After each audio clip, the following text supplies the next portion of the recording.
Kita semua tumbuh besar dengan nasihat, rajin menabung, pangkal kaya. Tapi, gimana kalau saya bilang, nasihat itu bukan cuma salah, tapi justru jadi cara paling pasti untuk bikin kita miskin, pelan-pelan. Yap, kamu nggak salah dengar.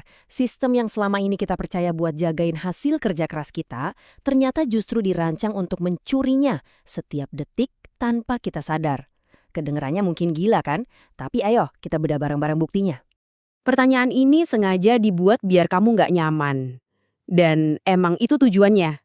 Karena untuk bisa lihat kebenaran, kita harus berani dulu mempertanyakan semua hal yang selama ini kita anggap benar.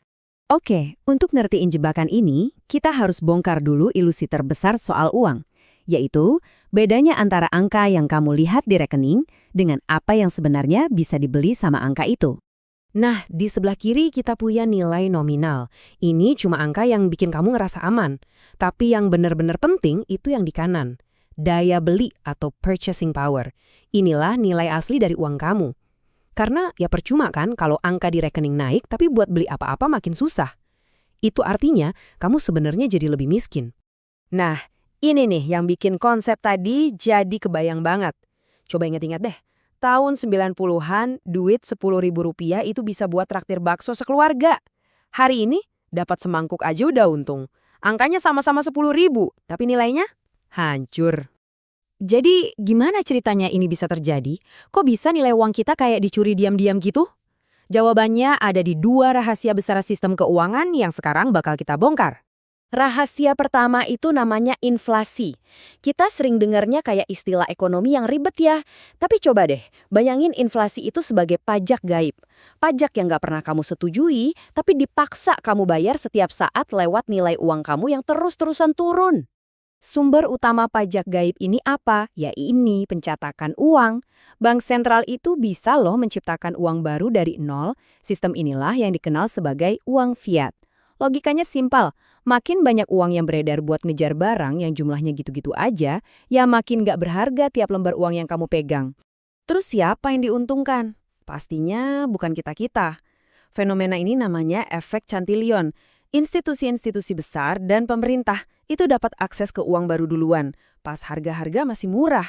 Pas uang itu akhirnya nyampe ke tangan kita, walah, semua harga udah keburu naik. Daya beli kita udah terkikis bahkan sebelum kita sempat pakai uangnya. Rahasia yang kedua ini lebih gila lagi, dan ini ada hubungannya sama apa yang sebenarnya bank lakuin dengan uang yang kamu titipin ke mereka. Jadi gini, bank itu nggak cuma nyimpenin duit kamu. Lewat sistem yang namanya fractional reserve banking, mereka itu melipat gandakan uang kamu. Pas kamu store 1 juta, mereka cuma simpan sedikit, katakanlah 100.000. Sisanya dipinjemin lagi. Dan proses ini diulang terus, menciptakan uang baru entah dari mana. Nah, ini poin pentingnya. Uang kamu di rekening itu ya cuma angka digital di layar. Nilai fisiknya lagi diputerin dan digandain di luar sana. Akibatnya, ada 3 pihak. Kamu, bank, sama si peminjam yang semuanya ngerasa jadi pemilik uang yang sama di waktu yang bersamaan. Aneh kan? Banyak ekonom dan kritikus bahkan nyebut sistem ini dengan nama yang lebih serem. Mereka bilang ini tuh nggak beda sama skema Ponzi. Sistem yang rapuh banget dan cuma bisa berjalan selama kita semua percaya buta sama sistemnya. Oke, terus apa artinya ini semua buat tabungan kamu dalam angka yang real? Yuk kita hitung-hitungan simpel aja. Coba deh lihat angka-angka ini. Bunga tabungan yang kamu dapat itu kecil banget, mungkin sekitar 1%. Sementara itu, biaya admin bank bisa 1,5%. Loh, udah rugi duluan kan? Dan itu bahkan belum termasuk si pencuri utamanya, inflasi, yang tahun lalu aja ngegerus 5,4% nilai uang kita. Nah, hitungan ini nunjukin imbal hasil real kamu, perubahan daya beli kamu yang sesungguhnya.